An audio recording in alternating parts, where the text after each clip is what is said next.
ప్రశాంత జీవనం. ఈ కథను రాసిన వారు ఎంవివి సత్యనారాయణ. ఇక కథలోకి వెళ్దాం. పూర్వం ఒక గ్రామంలో గోవిందయ్య అనే ధనవంతుడు ఉండేవాడు. ఆయనకు 60 ఏళ్ళు వచ్చేసరికి తన వాళ్ళంటూ ఎవరూ లేకుండా పోయారు.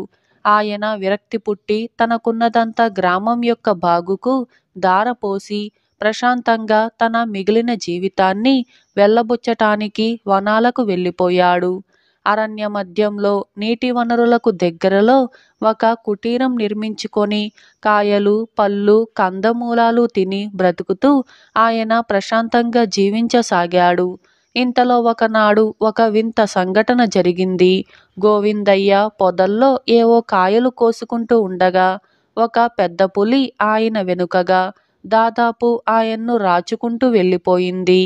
అంతకు ముందే దాని గాండ్రింపు విని చెట్టెక్కిన కట్టెలు కొట్టేవాడు ఇది చూశాడు. కాని గోవిందయ్యకు మాత్రం తన వెనకగా పులి వెళ్ళిన సంగతి తెలియదు.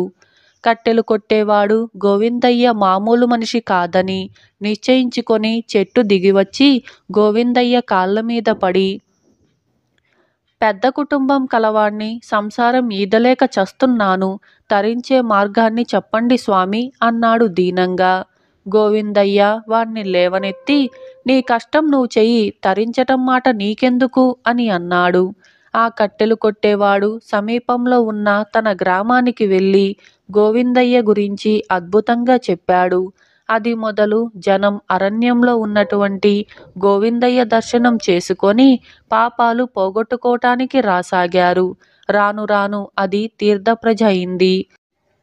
ప్రశాంతంగా జీవిద్దామనుకున్న గోవిందయ్యకు ప్రజల కష్టాలు, సమస్యలు, ఈతి బాధలు వినక తప్పలేదు. జనం అతన్ని గోవిందస్వామిని చేసి దేవుడులాగా పూజించసాగారు. క్రమంగా అతని పేరు ఇంకా ఇంకా దూర ప్రాంతాలకు పాకింది.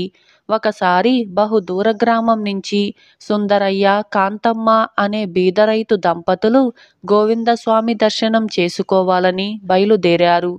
వారు కొంత దూరం వెళ్ళేసరికి యాత్రికుల వేషంలో పోతున్న కొందరు దొంగలు వారికి తగిలారు.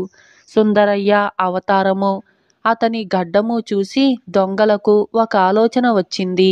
ఆకలితో అలమటిస్తున్న సుందరయ్యకు, కాంతమ్మకు వాళ్ళు తమ వద్ద ఉన్న తిండి పెట్టి వాళ్లకు తమ సంచీలలో నుంచి కాషాయ వస్త్రాలు తీసి కట్టబెట్టారు. తరువాత తాము కూడా కాషాయ వస్త్రాలు ధరించారు. తరువాత దొంగలు ఆ అడవి ప్రాంతంలోనే ఒక చిన్న ఆశ్రమాన్ని నిర్మించి సుందరయ్యను అందులో గోవిందస్వామి ప్రియ శిష్యుడిగా ప్రతిష్ఠించారు. అతను అభ్యంతరం చెబితే చంపేస్తామని అన్నారు. తాము అతని శిష్యులలాగా నటిస్తూ తమ కొత్త స్వామి గురించి చుట్టుపక్కల గ్రామాలకు పోయి ప్రచారం చేశారు. సుందరయ్య ఆశ్రమానికి గోవిందయ్య ఆశ్రమం చాలా దూరం. అందుచేత గోవిందస్వామి దర్శనం చేసుకునేటందుకు పోలేని వారు ఈ చిన్న గోవిందస్వామిని చూడవచ్చారు. దొంగలు సుందరయ్యకు కొన్ని ఇంద్రజాల విద్యలు నేర్పారు. అతను ఉత్త చేతులు రుద్దుకొని బూడిద తెప్పించేవాడు. నోట్లో నుంచి శివలింగాలు తీసేవాడు. ఈ గమ్మత్తులు చూసి భక్తులు పరవశించిపోయి చిన్న గోవిందరాజస్వామికి కానుకలు అర్పిస్తే వాటిని దొంగలు తీసుకునేవారు. వాళ్లకు ఈ రకం వృత్తి దారి దోపిళ్ల కన్నా గిట్టుబాటుగాను చాలా గౌరవప్రదంగానూ ఉంది. రాను రాను అసలు గోవిందస్వామి కన్నా చిన్న గోవిందస్వామి మహిమలు గలవాడని వాడుక పడింది. అరణ్యంలో మరీ దూరాన ఉన్న గోవిందయ్యకు భక్తులు తగ్గి సమీపంలో ఉన్న సుందరయ్యకు హెచ్చారు. తన పేరు ఉపయోగించుకొని ఎవరో జనాన్ని మోసగిస్తున్నారని గోవిందయ్యకు అనుమానం కలిగింది. తాను స్వామి అయిన మాట నిజమే కాని ఎవరిని ఎన్నడూ ఏ విధంగానూ మోసం చేయలేదు. ఈ కొత్త స్వామి ఎవరు? అది తెలుసుకుందామని గోవిందయ్య సుందరయ్య ఆశ్రమానికి బయలుదేరాడు. అతను ఎవరైంది తెలియని దొంగలు అతన్ని ఇతర భక్తులను ఆదరించినట్లే ఆదరించారు. సుందరయ్య తన మహత్తులు ప్రదర్శించగానే చూడవచ్చిన భక్తులు వెళ్ళిపోయారు. దొంగల అనుమతి మీద గోవిందయ్య సుందరయ్యతో ఒంటరిగా కాసేపు మాట్లాడాడు. సుందరయ్య స్వామి హోదాలోనే అతని ప్రశ్నలకు జవాబు చెప్పాడు. తమ గురువుగారైన గోవిందస్వామి గారిని గురించి తెలుసుకోవాలని ఉంది. మీకు తెలిసింది చెప్పండి అన్నాడు గోవిందయ్య. నాయనా, వారిని గురించి నేను ఏమి చెప్పగలను? వారు గొప్ప తపస్సంపన్నులు, దైవ సాక్షాత్కరించి పొందిన జ్ఞానులు అన్నాడు సుందరయ్య పరవశంగా కళ్ళు మూసుకొని. వారి పూర్వనామం ఏమయ్యుంటుందో తమకు తెలుసా అని గోవిందయ్య మళ్ళీ అడిగాడు. పిచ్చివాడా, వారికి పూర్వనామం ఏమిటి?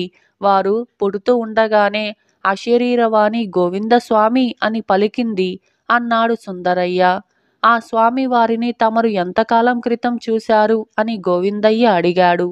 నేనెప్పుడు తలచుకుంటే అప్పుడు వారి దివ్య విగ్రహం దర్శనమిస్తుంది అన్నాడు సుందరయ్య. అలా అయితే నన్ను గుర్తుపట్టావా అన్నాడు గోవిందయ్య. నువ్వెవరు నాయనా అని సుందరయ్య అడిగాడు. ఇప్పుడు మీరు కీర్తిస్తున్న గోవిందస్వామిని స్వామి అన్నాడు గోవిందయ్య. అది విని సుందరయ్య నిర్ఘాంతపోయాడు. ఇంద్రజాల విద్యలతో జనాన్ని ఎందుకు ఇలా మోసం చేస్తున్నారు అని గోవిందయ్య అడిగాడు. దొంగలు తనను అడ్డం పెట్టుకొని జనాన్ని ఎలా మోసం చేస్తుంది సుందరయ్య వివరంగా చెప్పాడు. దొంగల నుంచి తప్పించుకు పారిపోవటానికి తనకు అభ్యంతరం లేదని అతను గోవిందయ్యకు స్పష్టం చేశాడు. ఆ రాత్రి దొంగలు మత్తు నిద్రలో ఉన్న సమయంలో గోవిందయ్య సుందరయ్యను అతని భార్యను తీసుకొని బయలుదేరాడు. వాళ్ళు చాలా దూరం ప్రయాణం చేసి ఒక పట్నం చేరుకొని మామూలు పనులు చేసుకుంటూ బ్రతకసాగారు.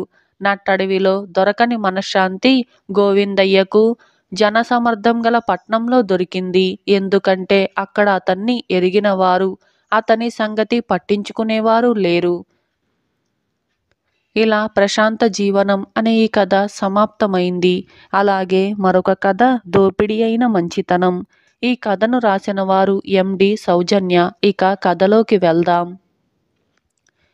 రామాపురం రైతులు నిరక్షరాస్యులు, అమాయకులును.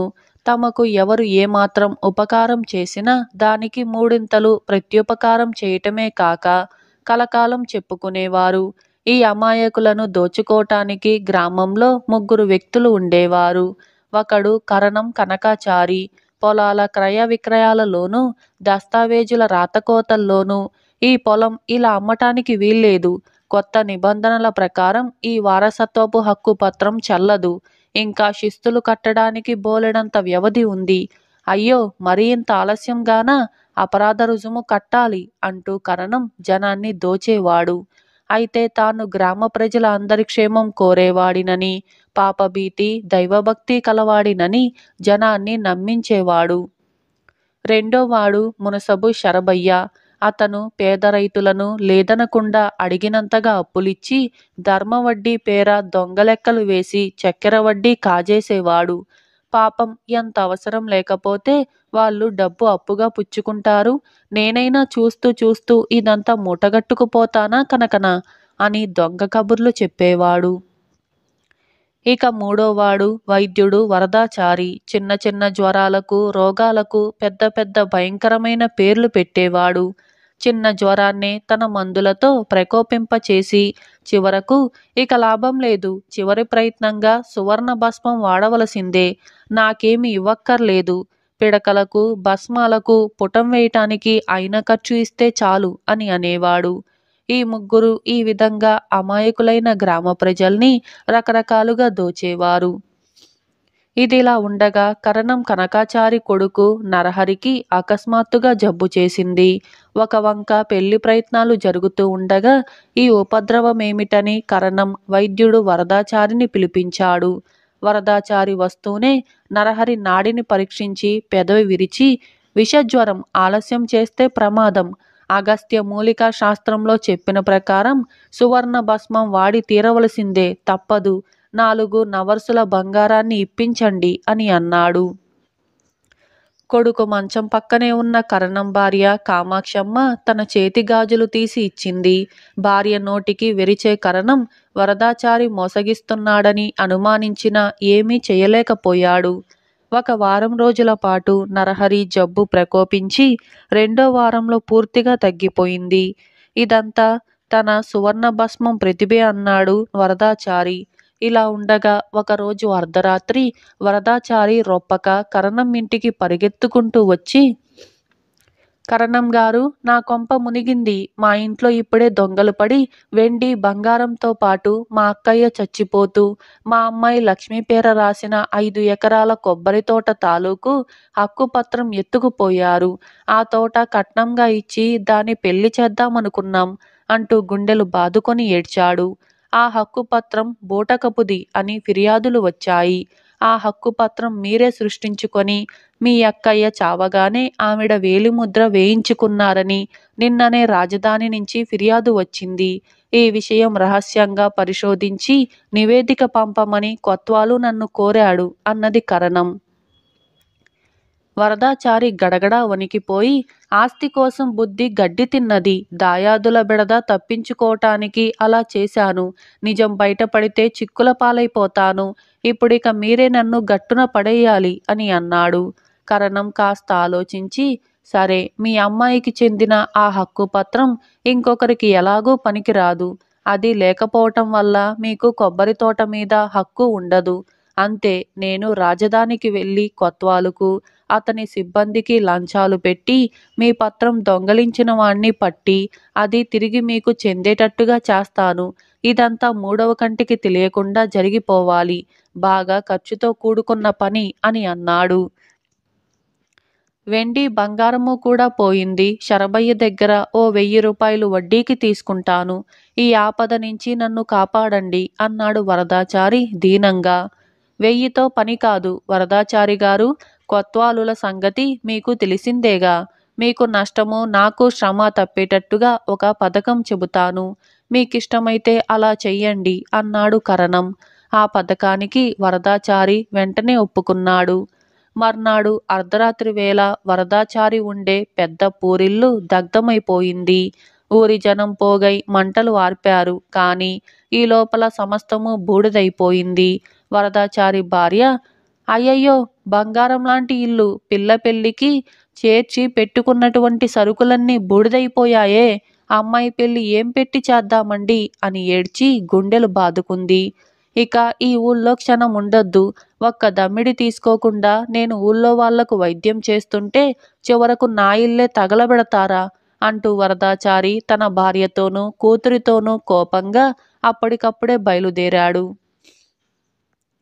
ఇదంతా నిర్ఘాంతపోయి చూస్తూ నిలబడిపోయిన గ్రామ ప్రజలు వినేటట్టుగా మునసబు శరభయ్య, ఆచారిగారు ఆగండి. ఎవరో దుర్మార్గుడు చేసిన పనికి మీరు గ్రామాన్నంతా నిందించటం భావ్యం కాదు.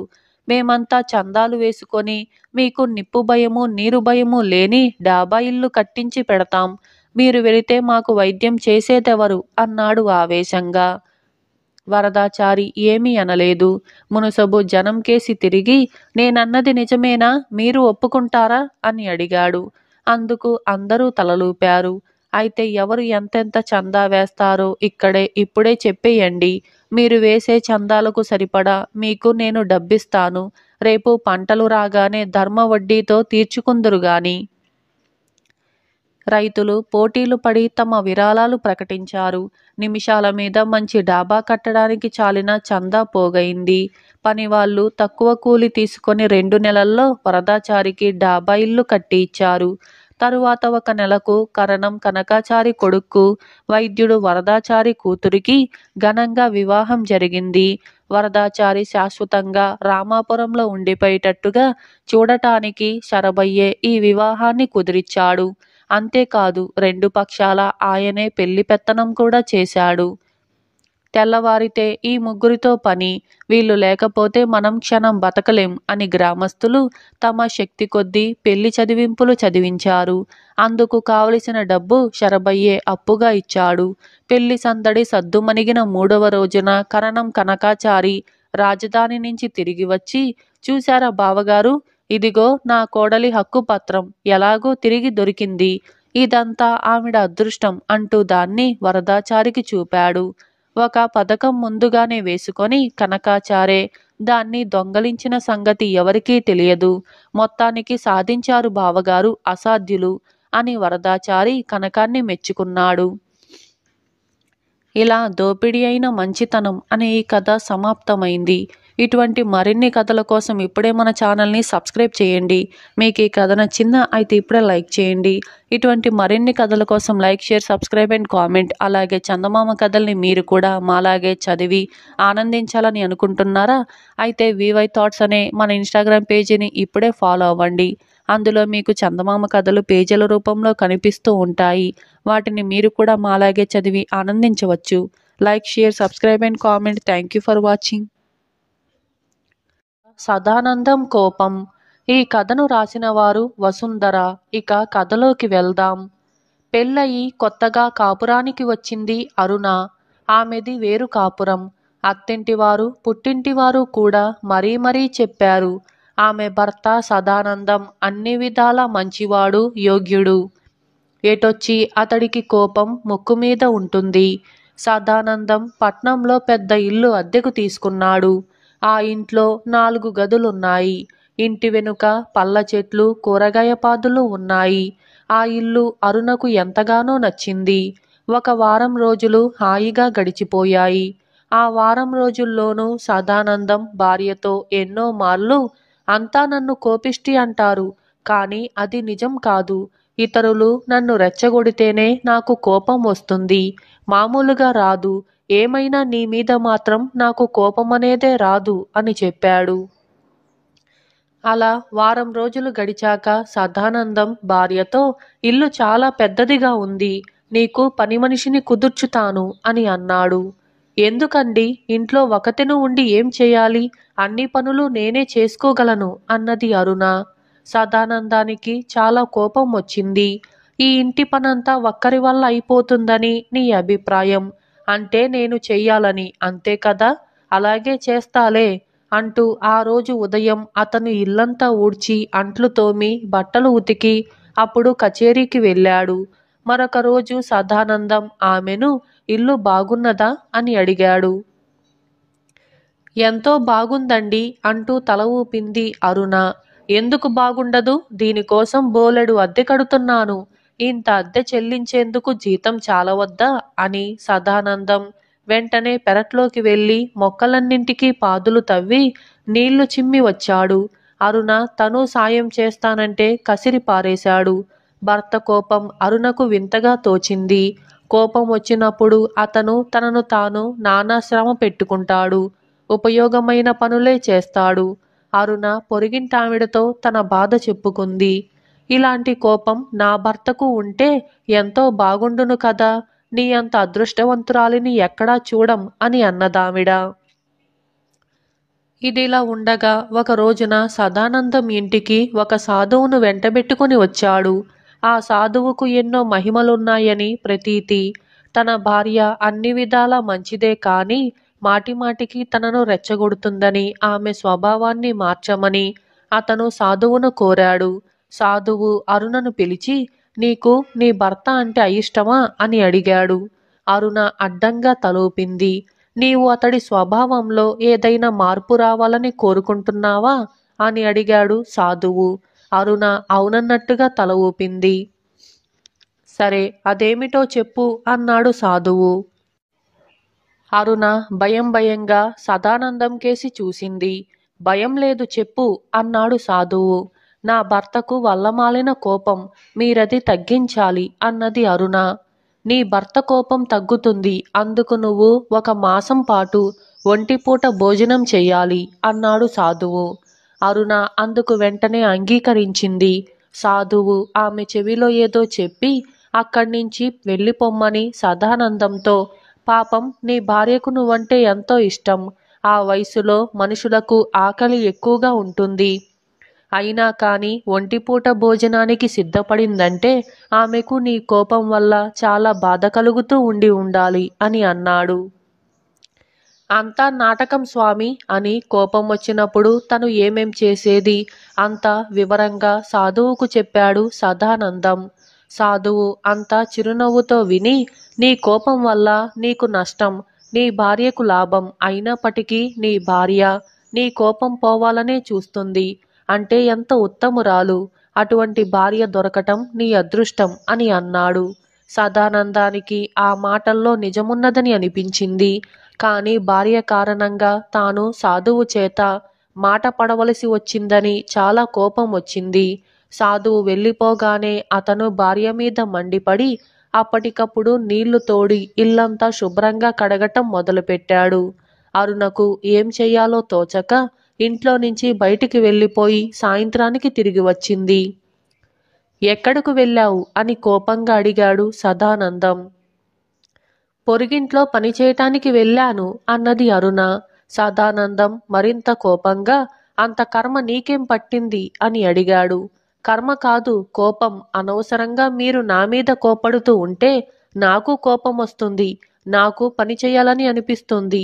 ఇంట్లో పని మీరు చెయ్యనివ్వరు, అందుకని పొరుగింట్లో పని చేస్తున్నాను అన్నది అరుణ. నువ్వు పొరుగింట్లో పని చేస్తే నా పరువేం కావాలి అన్నాడు సదానందం. మీ పరువుకు ఏ భంగమూ రాదు. నా భర్తకు అనారోగ్యంగా ఉన్నదని, ఆయనకు తిరిగి ఆరోగ్యం కలగాలంటే ఒక సాధువు ఇలా పొరుగింట్లో పని చేయమన్నాడని ఆ ఇంటి వారికి చెప్పాను అన్నది అరుణ. ఏమైనా సరే నువ్వు పరాయి ఇంట్లో పని చేయటానికి వీల్లేదు అన్నాడు సదానందం. మీరు మన ఇంట్లో ఇలా పనిచేసినంత కాలం నేను వేరే ఇంట్లో పని చేయటానికి తప్పదు. నేను పరాయి ఇంట్లో పని చేస్తూనే ఉంటాను అన్నది అరుణ. ఇంట్లో నేను పని చేయటం వల్ల నీకు నష్టం ఏమిటి అన్నాడు సదానందం. నేను పరాయి ఇంట్లో పని చేయటం వల్ల మీకు నష్టం ఏమిటి? మీ కోపం నాకు సాయపడుతుంది, నా కోపం పొరుగింటి వాళ్లకు సహాయపడుతుంది అన్నది అరుణ. భర్తతో ఇంత వాదు జరిగాక సదానందానికి అసలు విషయం అర్థమైంది. భార్య అంటే తనకు ప్రేమ, అందువల్లే ఆమె కష్టపడితే తను చూడలేడు. అదేవిధంగా ఆమెకు తనంటే ప్రేమ, తను కష్టపడితే ఆమె చూడలేదు. ఈ విషయమే సాధువు కూడా చెప్పాడు. నన్ను మన్నించు అరుణ, ఇక ఎన్నడూ నీ మీద కోపం తెచ్చుకోను అన్నాడు సదానందం. సాధువు చెప్పిన ఉపాయం ఫలించింది. ఆయన చెప్పినట్టే నెల రోజుల పాటు ఒంటిపూట ఉపవాసం కూడా ఉంటాను అని భర్త ఎంత చెప్పినా వినకుండా అలాగే చేసింది అరుణ. ఆమెతో పాటే అన్ని రోజులు సదానందం కూడా ఉపవాసాలున్నాడు. ఆ తరువాత నుంచి ఆ భార్యాభర్తలిద్దరూ ఒకరిపై ఒకరు కోపగించుకోకుండా ఒకరికొకరు సహాయపడుతూ సుఖంగా జీవించారు. ఇలా సదానందం కోపం అనే ఈ కథ సమాప్తం. 1000 రూపాయల చొక్కా. ఈ కథను రాసిన వారు జొన్నలగడ్డ రామలక్ష్మి. ఇక కథలోకి వెళ్దాం. బ్రహ్మయ్య, భోగన్న పోలవరంలో ఉంటున్నారు.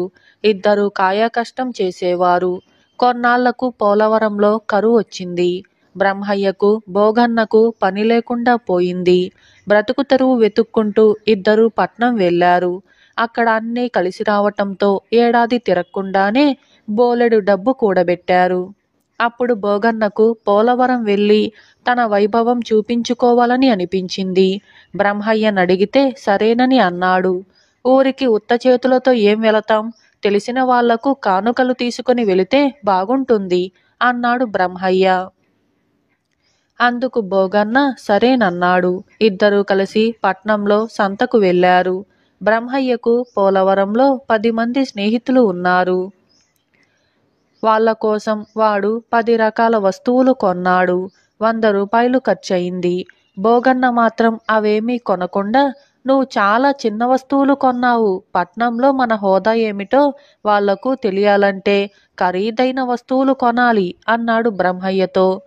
నేను కొన్న వస్తువులు నా హోదాను, తాహతును తెలియజేస్తాయి.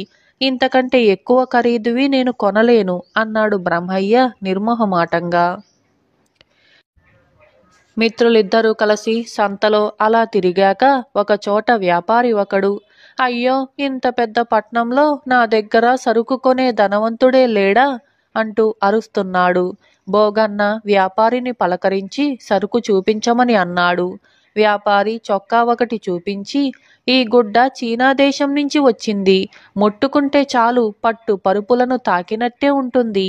దీనిని అరబ్బు దేశపు దర్జీ ఎంతో చాతుర్యంతో చొక్కాగా కుట్టాడు. దీని మీద ఉన్న పూల బొమ్మలన్నీ వెండి, బంగారు దారాలతో కుట్టబడ్డాయి. అక్కడక్కడ ముత్యాలు పొదిగిన ఈ చొక్కా 10,000 రూపాయల విలువ చేస్తుంది. నేను 1000 రూపాయలకు అమ్ముతున్నాను అని అన్నాడు. ఏంటి, చొక్కా 1000 రూపాయలా? తీరుబడిగా కూర్చునే రాజులతో జమీందారులతో చూపించు, అలాంటి వాళ్ళకి ఇవి సెట్ అవుతాయి, అంతేకాని ఇలాంటివి సంతకు తీసుకురాకు అన్నాడు బ్రహ్మయ్య. అయితే భోగన్న మాత్రం వెంటనే ఆ చొక్కాను బేరమాడాడు. 1000 రూపాయలకు ఒక్క పైసా కూడా తగ్గనన్నాడు వ్యాపారి. భోగన్న తన వద్ద ఉన్న డబ్బును లెక్క పెడితే 900 ఉంది. బ్రహ్మయ్య దగ్గర 100 రూపాయలు అప్పు తీసుకొని భోగన్న ఆ చొక్కా కొనేశాడు. ఇంత ఖరీదైన చొక్కా ఎవరి కోసం? పోలవరం గ్రామాధికారికి కాని ఇద్దామనుకుంటున్నావా? ఆయన మనకెప్పుడైనా ఉపకారం చేశాడా ఏమన్నానా? ఇంకెవరికిద్దామనుకున్నా ఇది తొడిగే తాహతు ఎవరికుంది? అంటూ అడిగాడు బ్రహ్మయ్య ఆశ్చర్యం పట్టలేక. భోగన్న అందుకు చిన్నగా నవ్వి, ఇంకొకరి కోసం 1000 రూపాయలు ఖర్చు పెట్టే వెర్రివాణ్ణి కాను. ఈ చొక్కా కోసం మన ఊళ్ళో ఈ చొక్కా వేసుకొని తిరిగానంటే ఊరంతా నా హోదాను తలుచుకొని విస్తుపోతుంది అని అన్నాడు. అందుకని ఒక్క చొక్కా కోసం 1000 రూపాయలు తగలేస్తావా? ఇది తొడుక్కుంటే నీకేం సంతోషం? అంత డబ్బు పోయిందన్న బాధను గుర్తు చేయటానికే పనికొస్తుంది అన్నాడు బ్రహ్మయ్య. బ్రహ్మయ్య, నీకు సుఖపడటం తెలియదురా. ఎదుటివాడి కోసం ఎంత ఖర్చు పెట్టినా వాడికి తృప్తి ఉండదు, నీకు గౌరవం లభించదు. నీకోసం నువ్వు డబ్బు ఖర్చు పెట్టుకుంటే నీ హోదా పెరుగుతుంది, అంతా నిన్ను గౌరవిస్తారు. అది గుర్తుంచుకో, సుఖపడతావు అంటూ భోగన్న బ్రహ్మయ్యకు నీతిబోధ చేశాడు. ఏది ఏమైతేనేం అనుకున్న రోజుకు మిత్రులిద్దరూ పోలవరానికి బయలుదేరారు. ఊళ్ళో ప్రవేశించే ముందు పొలిమేరలోని చెరువు దగ్గర ఆగబోయాడు భోగన్న. అక్కడ స్నానం చేసి 1000 రూపాయల చొక్కా ధరించి అప్పుడు ఊళ్ళో ప్రవేశిస్తానన్నాడు వాడు. బ్రహ్మయ్య మాత్రం వెంటనే ఊళ్ళోకి పోయి తనకు తెలిసిన వాళ్లను కలుసుకొని పట్నం నుంచి తెచ్చిన కానుకలిచ్చాడు. అంతా వాణ్ణి బాగా ఆదరించి భోగన్న గురించి అడిగారు. భోగన్నకేం మన ఊళ్ళో వేసుకు తిరగటానికి వాడు 1000 రూపాయల చొక్కా కొన్నాడు తెలుసా అన్నాడు బ్రహ్మయ్య. భోగన్న వెనకాలే వస్తున్నాడని తెలిసి కొందరు వాణ్ణి చూడటానికి ఊరి పొలిమేర దాకా వెళ్లారు. అప్పటికి వాడి స్నానం పూర్తయింది, కొత్త చొక్కా వేసుకున్నాడు. ఊళ్ళో వాళ్ళు భోగన్నను చుట్టుముట్టి, నువ్వు 1000 రూపాయల చొక్కా కొన్నావని బ్రహ్మయ్య చెప్పాడు. అంత ఖరీదైన చొక్కా ఎలా ఉంటుందో చూడాలనుంది, ఒకసారి చూపించు అని అన్నారు. భోగన్న చిన్నబుచ్చుకొని, చూస్తే తెలియటం లేదు, ఇప్పుడు నేను వేసుకున్న చొక్కా అదే అని అన్నాడు. ఊళ్ళో వాళ్ళు చొక్కాను దగ్గర నుంచి పరీక్షగా చూశారు. వాళ్ళలో ఒకడు, పట్నంలో మోసగాళ్ళెక్కువని విన్నాను, ఈ చొక్కా 1000 రూపాయలా? చూడటానికి చాలా మామూలుగా ఉంది భోగన్నా, నువ్వు అబద్ధం చెబుతున్నావని అనుకుంటున్నాను. ఈ చొక్కా కోసం మనూరివాడు 1000 రూపాయలు పోగొట్టుకున్నాడంటే భరించలేను. అవునా, నిజమేనా చెప్పు అని అన్నాడు. భోగన్న కాస్త బాధపడుతూనే చొక్కాకున్న వెండి బంగారు దారాల గురించి ముత్యాల గురించి చెబితే ఊరివాడు నమ్మలేనన్నట్టుగా ముఖం పెట్టి, ఏమో, ఇవి చూడటానికి తెలుపు పసుపు దారాల్లాగే ఉన్నాయి, నువ్వు ముత్యాలంటున్నవి గాజు పూసల్లాగా ఉన్నాయి, అవి నిజంగా వెండి బంగారు దారాలు ముత్యాలు అయితే మాత్రం ఏం లాభం? చెబితే తప్ప ఎవరికీ తెలియదు. ఇలాంటి చొక్కాను 100 రూపాయలతో తయారు చేసుకోవచ్చు. ఇప్పుడైనా ఒప్పుకో, నువ్వు మాతో అబద్ధం చెబుతున్నావు కదా అని అన్నాడు. అప్పుడు భోగన్న వాళ్లతో కలిసి ఊళ్ళోకి వెళ్ళి బ్రహ్మయ్యను సాక్ష్యం చెప్పమన్నాడు. బ్రహ్మయ్య ఆ చొక్కా ధర 1000 రూపాయలు అని చెప్పి సాక్ష్యం చెప్పాడు. అయితే నువ్వు పక్కనే ఉండి భోగన్న నష్టపోయేలాగా చేశావన్న మాట. ఒకే ఊరి వాళ్ళు ఇలాగేనా ఉండటం? పట్నం వెళ్ళాక మీరిద్దరు బాగా మారిపోయినట్టుగా ఉన్నారు. ఇక్కడున్న మా కోసం కానుకలు తెచ్చిన వాడివి, అక్కడ నీతో పాటున్న మిత్రుడు కళ్ళెదుట మోసపోతూ ఉంటే చూస్తూ ఊరుకున్నావా అంటూ బ్రహ్మయ్యను తప్పుపట్టారు. అందులో బ్రహ్మయ్య తప్పు లేదని, తనకు కావాలనే ఆ చొక్కా కొనుక్కున్నానని వాళ్లకు భోగన్న చెప్పి, మీకు ముందుగా బ్రహ్మయ్య ద్వారా తెలియటం వల్ల చొక్కా గురించి ఏమేమో ఊహించుకున్నారు, అసలు చొక్కా చూశాక నిరుత్సాహపడ్డారు. ఏమీ తెలియని వాళ్ళు ఈ చొక్కాను చూస్తే మూర్ఛపోయినంత పని చేస్తారు అని అన్నాడు. భోగన్న తన చొక్కాతో ఊరంతా తిరిగి ఎందరినో కలుసుకొని వచ్చాడు.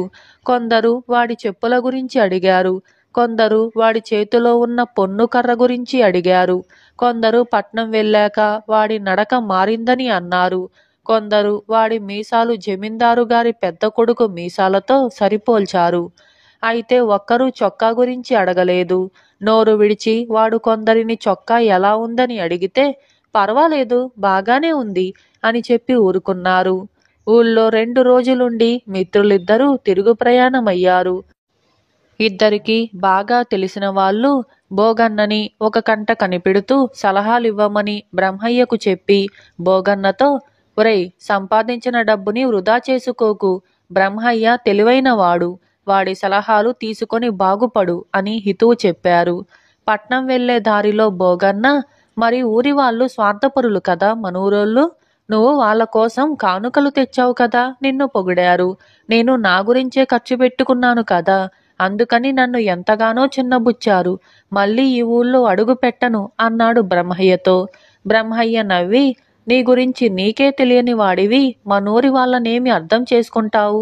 నువ్వు 1000 రూపాయల చొక్కా నీకోసం కొనుక్కున్నావా? ఇతరుల మెప్పు కోసం కొన్నావు. నీ కోసమే కొనుక్కుంటే అది తొడుక్కొని సంతోషించేవాడివి. ఇతరులు దాని విలువ గుర్తించకపోతే నీకు చిన్నతనం అనిపించింది. ఇతరుల మెప్పు కోసం నీ ఒంటి మీదుండే చొక్కాకు 1000 రూపాయలు ఖర్చు చేసే బదులు ఇతరుల కోసమే ఒక 10 రూపాయలు ఖర్చు చేస్తే నీవు కోరిన మెప్పు చౌకగా లభించేది కదా. ఆలోచించు. ఇతరుల కోసం ఏమీ చేయకుండా వాళ్లను స్వార్థపరులనటం న్యాయమా అని అన్నాడు. బోగన్నకు తన తప్పు అర్థమైంది. అప్పటినుంచి వాడు లేనిపోని భేషజాలను పూర్తిగా విడిచిపెట్టి తన మిత్రుల కోసం కూడా జీవించటం నేర్చుకొని సంతోషంగా ఉన్నాడు. ఇలా 1000 రూపాయల చొక్కా అనే ఈ కథ సమాప్తమైంది. అలాగే మరొక కథ యోగి సలహా. ఈ కథను రాసిన వారు సత్య. ఇక కథలోకి వెళ్దాం. గోపయ్య అనే యువకుడికి జమీందారు గారి దివాణంలో చిన్న ఉద్యోగం దొరికింది. దానితో వాడికి పెళ్లి సంబరాలు రావటం, కమల అనే కాస్త కలవారి ఇంటి పిల్లను పెళ్లాడటం జరిగిపోయింది. కమల కాపురానికి వస్తూనే ఆస్తిపరులైన పొరుగిళ్ళ వాళ్లను చూసి వాళ్ళలాగే తనకు నగలు, ఖరీదైన చీరలు కావాలంటూ గోపయ్య మీద పోరు ప్రారంభించింది. ఇంట్లోని పోరుతో విసుగెత్తిపోయిన గోపయ్య దివాణం పనుల్లో శ్రద్ధ చూపకపోవటంతో అతన్ని పనిలో నుంచి తీసేశారు. వాడితో వాడికి జీవితం మీదే విరక్తి పుట్టేసింది. ఈ స్థితిలో వాడున్న గ్రామానికి సచ్చిదానందుడు అనే యోగి వచ్చాడు. వాడు ఒక సాయంకాలం పూట యోగిని దర్శించి, స్వామి, నా భార్య పరమ గయ్యాలి. ఈ జీవితంతో విసిగి వేసారిపోయాను. తమరు యోగసిద్ధులు అని విన్నాను. నాకు వేరే జన్మను ప్రసాదించండి. నన్ను మనిషిగా మాత్రం మళ్ళీ పుట్టించకండి అని అన్నాడు. అందుకు యోగి చిన్నగా నవ్వి, ఇంతకు నీ జీవిత శేషం ఎలా గడపదలుచుకున్నావు నాయనా అని అడిగాడు. గోపయ్య జవాబివ్వబోయేంతలో గాలి తాకిడికి యోగి, అలాగే గోపన్న కూర్చున్న చెట్టున ఉన్న పొగడ చెట్టు కొన్ని పువ్వులని వాళ్ళిద్దరి మీద రాల్చింది. గోపయ్య సువాసనలు వెదజల్లుతున్న పూలకేసి చూస్తూ తను పువ్వుగా పుట్టాలని ఉన్నదన్నాడు. యోగి వాణ్ణి కళ్ళు మూసుకోమని వాడి నుదుటి మీద వేళ్లతో రాశాడు. గోపయ్య పువ్వుగా పుట్టాడు. వాడిలో క్షణం పాటు ప్రాణానికి ఎంతో హాయిగా ఉన్నట్టుగా అనిపించింది. కాని అంతలోనే వాడికి భయం పట్టుకుంది. తను ఉన్న చెట్టుకు నీరు అందకపోతే ఏ ఆడపిల్లో వచ్చి తనను కోసి గొంతుకు దారం బిగించి మాలగా మార్చి మర్నాడు వాడిపోగానే చీపురుతో వీధిలోకి తుడిచిపారేస్తే వాడు వణికిపోతూ కెవ్వుమని అరిచి కళ్ళు తెరిచే సమయంలో పక్కన ఉన్న చెట్టు కొమ్మ మీద ఉన్న పావురం ఒకటి రెక్కలను తటపటాడించడం వినిపించింది. వాడు వెంటనే యోగితో, స్వామి, నన్ను పువ్వుగా పుట్టించవద్దు, పక్షి జన్మను ప్రసాదించండి అని అన్నాడు. తదాస్తు అన్నాడు యోగి. మరుక్షణం గోపయ్య పావురంగా మారి దూరంగా ఎగిరిపోయి ఒక చెట్టు కొమ్మ మీద వాలాడు. ఒక బోయవాడు ఈలోపుగా అటువైపు వచ్చి ఆ పక్షి వైపు బాణాన్ని వదిలాడు. బాణం గురి తప్పి పక్క కొమ్మకు తగిలింది. గోపయ్య ఈసారి మరింత పెద్దగా అరిచి యోగితో, స్వామి, ఈ పక్షి జన్మ నాకొద్దు. ఇది ప్రమాదాల పుట్ట. ఏ మేకగానో గొర్రెగానో పుట్టించండి. హాయిగా పచ్చిక బయళ్లలో మేస్తూ ఆనందంగా జీవితం గడిపేస్తాను అని అన్నాడు. యోగి మృదువుగా గోపయ్య భుజం తట్టి, నాయనా, మేక లేక గొర్రె రూపంలో ఉన్న నిన్ను కటిక వాళ్ళు సుఖంగా బ్రతకనిస్తారా అని అన్నాడు. అది వింటూనే గోపయ్య యోగి కాళ్ళ మీద పడి, స్వామి, నన్ను నన్నుగానే ఉండనివ్వండి అని అన్నాడు. యోగి తృప్తిగా తలాడించి, నాయనా, నేను నిన్ను పువ్వుగాను మార్చలేదు, పావురంగాను మార్చలేదు. అలా మార్చే శక్తి నాకు లేదు. అయితే ఆయా జన్మల అనుభూతి మాత్రం ఒక క్షణకాలం నీకు కలిగేలా చేశాను. ఇక నుంచైనా జీవితాన్ని గురించి వాస్తవ దృష్టిని అలవరుచుకో. పట్టుదలతో సామధానోపాయాలను ఉపయోగిస్తే నీ భార్య గయ్యాళితనాన్ని సరిదిద్దవచ్చు. అలాగే ఎక్కడైనా ఉద్యోగం కూడా నిజాయితీగా తగినంత శ్రద్ధతో చేస్తే ఎంతకాలమైనా నిలుపుకోవచ్చు అని సలహా ఇచ్చాడు. గోపయ్య యోగికి సాష్టాంగ నమస్కారం చేసి తృప్తి చెందిన మనస్సుతో ఇంటిదారి పట్టాడు. ఇలా యోగి సలహా అనే ఈ కథ సమాప్తమైంది. కాలిన కట్టెలు. ఈ కథను రాసిన వారు కె కాంతారావు. ఇక కథలోకి వెళ్దాం. భోజరాజు కవి పండితులను సత్కరిస్తూ దారానగరంలో పరిపాలన సాగించే కాలంలో మాలవ దేశంలో అతిపెద్ద బ్రాహ్మణుడొకడు ఉండేవాడు. ఆ బ్రాహ్మణుడికి కవిత్వం రాదు, పాండిత్యం కూడా లేదు. అందుచేత భోజరాజు సన్మానించే అవకాశమూ లేదు. అయితే తన వంటి వారికి సైతం కాళిదాసు తలుచుకుంటే ఏదో ఒక విధంగా సత్కారం జరుగుతుందని విని ఆ బ్రాహ్మణుడు కాలినడకన దారానగరం చేరి కాళిదాసు దర్శనం చేసుకున్నాడు. కాళిదాసు ఆ బ్రాహ్మణుడి దుస్థితి గురించి విని, అయ్యా, నీవు మౌనవ్రతం ధరించి రేపు రాజసభకు రా. ఒట్టి చేతులతో కాకుండా ఏదో ఒక కానుక పట్టుకు వచ్చి రాజుకివ్వు. నీ అదృష్టం బాగుంటే ఏదైనా ముట్టేటట్టుగా ప్రయత్నిస్తాను అని సలహా ఇచ్చాడు. ఆ బ్రాహ్మణుడు ఈ సలహా విని సంతోషించి ఎక్కడో ఒక చెరుకుగడ సంపాదించి దాన్ని తుండ్లుగా నరికి తన కొల్లాయి గుడ్డలో మూటగట్టుకున్నాడు. ఆ రాత్రి సత్రంలో భోజనం చేసి మూట దగ్గర పెట్టుకొని సత్రం ముందున్న చెట్టు కింద దుప్పటి పరుచుకొని పడుకొని నిద్రపోయాడు.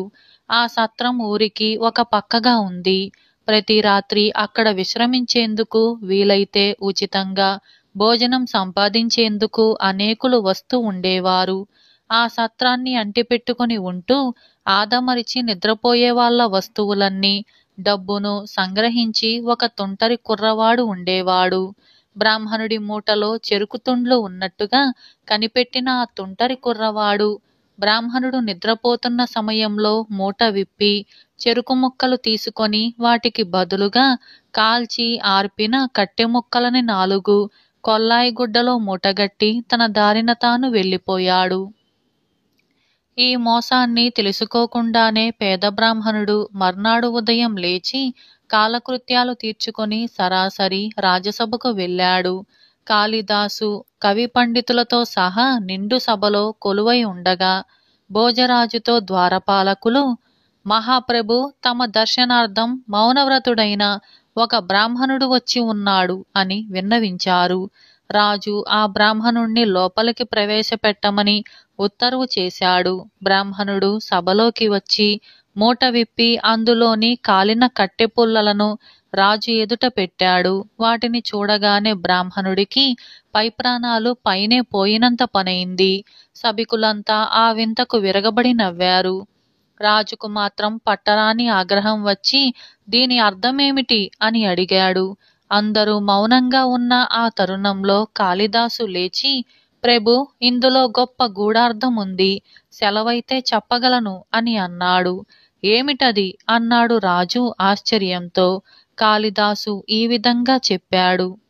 ఒక శ్లోకాన్ని చదివి, దివ్యమైన వృక్షాలు గల కాండవ వనాన్ని అర్జునుడు అకారణంగా దహించాడు. స్వర్గాన్ని మరిపించగల లంకా పట్టణాన్ని హనుమంతుడు నిష్కారణంగా దహించి వేశాడు. అందరికీ సుఖం చేకూర్చే మన్మధుణ్ణి మహాశివుడు నిర్దయగా దహించాడు. కాని మానవులను పీడించే దారిద్ర్యాన్ని ఏ మహానుభావుడు దహించడే? ఆ పనికి మీరైనా పూనుకోరాదా అని ఈ బ్రాహ్మణుడు మీకు హెచ్చరిక చేస్తున్నాడు అని చెప్పాడు. ఇది విని రాజు చాలా సంతోషించి బ్రాహ్మణుణ్ణి ఘనంగా బహుకరించాడు. తాను చేసిన పనికి దండన తప్పదని బ్రాహ్మణుడు భయపడ్డాడు. కాని గొప్ప సన్మానం జరిగింది. తన కళ్ళను తానే నమ్మలేక వెనక్కు తిరిగి చూసుకుంటూ సభ నుంచి వెళ్ళిపోయాడు. ఆ బ్రాహ్మణుడలా వెనక వెనక చూస్తూ పోవటానికి కారణం అని రాజు కాళిదాసునడిగాడు. మీరు దగ్ధం చేసిన దరిద్ర దేవత మళ్ళీ తన వెంట రావటం లేదు కదా అని ఆ బ్రాహ్మణుడి భయం అని యుక్తిగా కాళిదాసు జవాబు చెప్పాడు. విచిత్రం ఛానల్లోకి శ్రోతలందరికీ స్వాగతం. ఇవాల్టి మన ఛానల్లోని కథ అనాకారి భార్య. ఈ కథను రాసిన వారు ఆర్ కూర్మాచార్యులు. ఇక కథలోకి వెళ్దాం. ఒక గ్రామంలో ఈశ్వరదాసు అనే యువకుడు ఉండేవాడు. వాడికి తెలివితేటలు మందంగా ఉన్నట్టు కనపడటం చేత వాణ్ణి చదువు కోసం గురుకులానికి పంపారు. ఈశ్వరదాసు గురుకులంలో చాలా కాలం గడిపి విద్యాభ్యాసం పూర్తి చేసి గ్రామానికి తిరిగి వచ్చి అడుగడుగునా తత్వజ్ఞానం ప్రదర్శించసాగాడు. అబ్బో, మనవాడు గొప్ప జ్ఞాని అయ్యాడు అని ఊళ్ళో వాళ్ళంతా మెచ్చుకున్నారు. విద్య పూర్తి అయ్యింది కనుక ఈశ్వరదాసు తగిన కన్యను పెళ్లాడి ఒక ఇంటివాడు కాదగిన సమయం వచ్చింది. అతనికి తమ కుమార్తెలను కన్యాదానం చేయటానికి కొందరు సిద్ధపడ్డారు. ఆ గ్రామంలో పెళ్లి కావలసిన పిల్లలో శుభాంగి అనే ఒక పిల్ల ఉంది. పిల్ల చాలా బుద్ధిమంతురాలు, ఇంటి పనులన్నీ చక్కగా చేస్తుంది. కానీ అష్టావక్ర, పాపం ఆమెకు కాళ్ళు, చేతులు, మెడ, నడుము, వీపు అన్నీ వంకరే. అటువంటి శుభాంగిని ఎవరు పెళ్లాడతారు? దానికి పెళ్లి కాదని అందరూ భయపడుతూ ఉండగా ఈశ్వరదాసు నేను పెళ్లాడతాను అని అన్నాడు. దగ్గర వాళ్ళు వద్దని ఎంత హెచ్చరించినా అతను వినలేదు. భార్య రూపవతి శత్రుహు, నేను శుభాంగినే పెళ్లాడతాను అని అన్నాడు. ఆహా, ఎంత ధర్మాత్ముడు అన్నారు ఊళ్ళో వాళ్ళు. ఈశ్వరదాసుకు పెళ్ళైన కొద్ది కాలానికి అతని తండ్రి చనిపోయాడు. సంసార భారం ఈశ్వరదాసు మీద పడింది.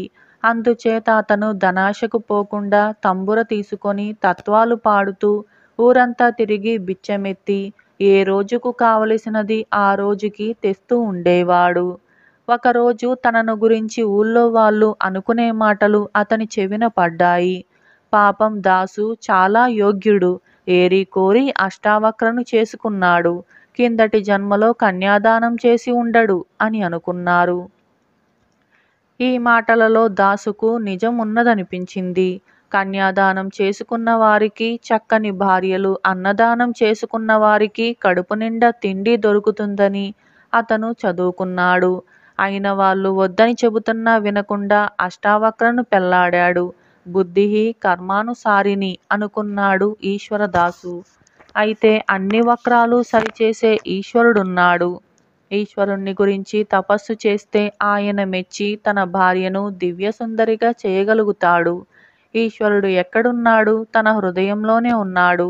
శివోహం అనే దివ్య మంత్రాన్ని తన గురువుగారు ఎంతగానో వివరించి చెప్పారు. శివోహం అంటే అర్థం నేనే శివుణ్ణి, లేక నాలోనే శివుడున్నాడు అని. తనలో ఉన్న శివుణ్ణి అర్చించి శుభాంగిని సుందరాంగి చేసుకోవటానికి ఈశ్వరదాసు నిశ్చయించుకున్నాడు. అతను తన భార్యతో, రేపు నేనొక పని మీద వెళ్ళాలి, నాకు తట్టెడు బొబ్బట్లు, చెంబెడు నెయ్యి సిద్ధం చెయ్యి అని అన్నాడు. శుభాంగి అలాగే చేసింది. ఈశ్వరదాసు ఒక నిర్జన స్థలానికి పోయి కూర్చొని తనలో ఉన్న శివుణ్ణి తలుచుకుంటూ ఒక్కొక్క బొబ్బట్టును నేతిలో ముంచి శివోహం అంటూ నోట వేసుకోసాగాడు. త్వరలోనే అతనికి పొట్ట ఉబ్బుకు రాసాగింది. శివపార్వతులు ఈశ్వరదాసు పడే శ్రమ గమనిస్తూనే ఉన్నారు. పార్వతికి జాలి పుట్టుకొచ్చింది. ఆమె ప్రేరేపించగా శివుడు అనుగ్రహించి పార్వతీ సమేతంగా ఈశ్వరదాసు ఎదుట ప్రత్యక్షమై ఏం వరం కావాలో కోరుకో అని అన్నాడు. ఈశ్వరదాసు పార్వతీదేవి యొక్క అద్భుత సౌందర్యం చూసి వెంటనే తల దించేసుకున్నాడు. తన భార్యను అందగత్తెగా చెయ్యమని అడగటానికి కూడా అతనికి నోరు పెగలలేదు. అతని దుస్థితి చూసి అర్థం చేసుకొని శివుడు అతని చేతికి 3 రాళ్ళు ఇచ్చి, వీటితో నీకు 3 కోరికలు సిద్ధిస్తాయి, ఒక్కొక్క కోరిక కోరుకొని ఒక్కొక్క రాయి విసిరెయ్యి అని పార్వతీతో సహా అంతర్ధానమయ్యాడు. శివపార్వతులు ఎదుట ఉన్నంతసేపు ఊపిరి కూడా సరిగ్గా పీల్చలేకపోయిన ఈశ్వరదాసు తృప్తిగా పెద్ద నిట్టూర్పు విడిచి శివుడిచ్చిన రాళ్ళు తీసుకొని ఇంటికి వెళ్ళి, నా భార్య జగదేక సుందరి కావాలి అంటూ ఒక రాయిని విసిరేశాడు. వెంటనే అష్టావక్ర కాస్త జగన్మోహినిలాగా మారిపోయింది. శుభాంగి తన శరీరంలో కలిగిన మార్పు చూసి ఆశ్చర్యపోతూ ఉంటే, ఈశ్వరదాసు ఆమెతో తాను చేసిన తపస్సు గురించి, శివపార్వతులు ప్రత్యక్షమై రాళ్ళివ్వటం గురించి చెప్పాడు. బాగుంది, ఇంకా 2 రాళ్ళు ఉన్నాయి. వాటితో ఏం కోరుకుంటారు? మీరు మహారాజు కావాలని ఒక కోరిక కోరండి అన్నది శుభాంగి. వద్దు వద్దు, రాజునైతే యుద్ధాలు చెయ్యాలి. అహింసా పరమో ధర్మః. అయినా నాకు కావలసిన ఒక కోరిక సిద్ధించింది. మిగతా వాటి సంగతి అవసరాన్ని బట్టి చూసుకుందాం అంటూ ఈశ్వరదాసు మిగతా 2 రాళ్లను గూట్లో దాచాడు. మర్నాడు ఈశ్వరదాసు తంబురా తీసుకొని భిక్షకు బయలుదేరగానే శుభాంగి బిందె చంకన పెట్టుకొని తన అందం ఊళ్ళో వాళ్ళు చూడగలందులకు నీలకి రేవుకి బయలుదేరింది. అందరూ ఆమె అందం చూసి అద్భుతం చెందారు. కొందరు ఎరిగిన వాళ్ళు కూడా ఎవరమ్మా నువ్వు అని అడిగి ఆమె శుభాంగినని చెబితే నమ్మలేకపోయారు. దారిలో ఆగి పలకరించిన వాళ్ళందరితోనూ చాలాసేపు మాట్లాడుతూ శుభాంగి చాలాసేపటికి రేవుకు వచ్చింది. ఆ కిందటి రాత్రే రాజనర్తకి ఒకతే రాజభవనం నుంచి పారిపోయింది. ఆమె కోసం రాజభటులు ఉదయం నుంచి గాలిస్తున్నారు. వాళ్ళలో కొందరు నీలాటి రేవు ప్రాంతాల వెతకటానికని వచ్చి శుభాంగిని చూసి ఆమె రాజనర్తకి అయి ఉంటుందనుకొని ఆమెను పట్టుకొని తీసుకుపోయారు. ఆమె ఎంత ఆక్రోశించినా వాళ్ళు వినిపించుకోలేదు. భిక్షమెత్తుతున్న ఈశ్వరదాసుకు తన భార్యను రాజభటులు పట్టుకుపోతున్నారన్న వార్త త్వరలోనే తెలిసింది. అతను వెంటనే పరిగెత్తుకుంటూ వెళ్ళి గూట్లో ఉన్న రాళ్లలో ఒకటి తీసుకొని, నా భార్య ఎలుగుబంటిగా మారి రాజభటులను భయపెట్టి తప్పించుకొని ఇల్లు చేరాలి అని కోరుకుంటూ ఆ రాయిని పారేశాడు. మరి కాసేపటికల్లా శుభాంగి ఎలుగుబంటి రూపంలో ఇంటికి తిరిగి వచ్చింది. ఆ ఎలుగుబంటిని చూస్తే ఈశ్వరదాసుకే కంపరమెత్తింది. తాను కోరుకున్న 2వ కోరిక జ్ఞాపకం వచ్చాక కానీ ఆ ఎలుగుబంటి తన భార్యేనని అతనికి తట్టలేదు. అతను వెంటనే గూట్లో ఉన్న 3వ రాయి తీసి, నా భార్య ఎప్పటిలాగే అయిపోవాలి అనుకుంటూ దాన్ని అవతల పారేశాడు. శుభాంగి మళ్ళా అష్టావక్ర అయి అతని ఎదుట నిలబడింది. ఇలా అనాకారి భార్య అనే ఈ కథ సమాప్తమైంది. అలాగే మరొక కథ దేవి పూజ. ఇది బేతాళ కథ. ఇక కథలోకి వెళ్దాం. విసుగు చెందని విక్రమార్కుడు చెట్టు వద్దకు తిరిగి వెళ్ళి చెట్టుపై నుంచి శవాన్ని దించి భుజాన వేసుకొని ఎప్పటిలాగే మౌనంగా శ్మశానం కేసి నడవసాగాడు. అప్పుడు శవంలోని బేతాళుడు, రాజా, ఈ అపరాత్రి వేళ నీవు పడే పాట్లు చూస్తుంటే వెనకటికి హంసపాలుడనే ఒక రాజు మల్లెపూల కోసం పడిన శ్రమ జ్ఞాపకమొస్తుంది. శ్రమ తెలియకుండా నీకా కథ చెబుతాను విను అంటూ ఈ విధంగా చెప్పసాగాడు. కుంజరావతి అనే నగరంలో హంసపాదుడనే రాజు ఉండేవాడు. ఆయనకు భద్రపాలుడనే కుమారుడుండేవాడు. యుక్త వయస్సు రాగానే భద్రపాలుడికి కుముదద్వీప రాజకుమార్తెనిచ్చి పెళ్లి చేశారు. పెళ్లి అయ్యాక భద్రపాలుడు 3 మాసాల పాటు అత్తవారింట మనుకుడుపులు కుడిచి సముద్రం మీద భార్యతో సహా స్వదేశానికి బయలుదేరాడు. అతని నౌక ఫలానా రోజున బయలుదేరుతున్నదని హంసపాదుడికి ముందుగానే వార్త వచ్చింది. భద్రపాలుడు వచ్చే నౌక సముద్ర మధ్యంలో ఉండగా భయంకరమైన తుఫాను చెలరేగింది. సముద్రం మీదుగా కుంజరావతి నగరాన్ని తాకిన ప్రళయమారుతానికి నగరంలోని మహామహా వృక్షాలే పడిపోయాయి. ఇళ్ళు కూలిపోయాయి. కొన్ని ఇళ్ల కప్పులు ఎగిరిపోయాయి. సముద్ర జలం కొద్ది గడియల పాటు నగరంలోకి కూడా ప్రవేశించింది. తీరానికి సమీపంలో ఉండే పల్లెకారుల పడవలు, వర్తకుల పడవలు అనేకం మునిగిపోయాయి. ఈ తుఫాను చూసి వార్తలు విని తన కొడుకు, కోడలు సముద్ర మధ్యంలో ఏమైపోయారోనని హంసపాదుడు చాలా భయపడిపోయాడు. తల్లి, నా కొడుకును, కోడలిని క్షేమంగా ఇల్లు చేర్చినావంటే వాళ్ళు చేరిన నాడే నీకు 1000 సువర్ణాల విలువగల మల్లెపూలతో పూజ చేస్తాను అని రాజు తన కులదేవత అయిన మహాదేవికి మొక్కుకున్నాడు. 2 రోజుల పాటు విజృంభించిన తుఫాను 3వ నాటికి నిలిచింది. 4వ నాడు రాజుకు శుభవార్త అందింది. ఆయన కొడుకు కోడలు ఎక్కిన ఓడ తుఫాను వాత పడలేదు. ఓడ సరంగు చాలా సమర్థుడు. తుఫాను రాబోతున్న లక్షణాలు ముందుగానే గ్రహించి ఓడను ఒక చిన్న లంకకు చేర్చాడు.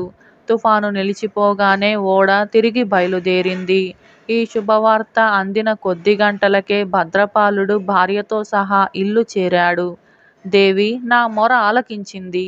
ఇవాళే నేనా తల్లికి 1000 సువర్ణాల విలువగల మల్లెపూలతో పూజ చేస్తాను అని రాజు మల్లెపూలు దొరికిన చోటికల్లా పట్టుకురమ్మని తన భటులను పంపి తాను మహాదేవి ఆలయంలో కూర్చున్నాడు.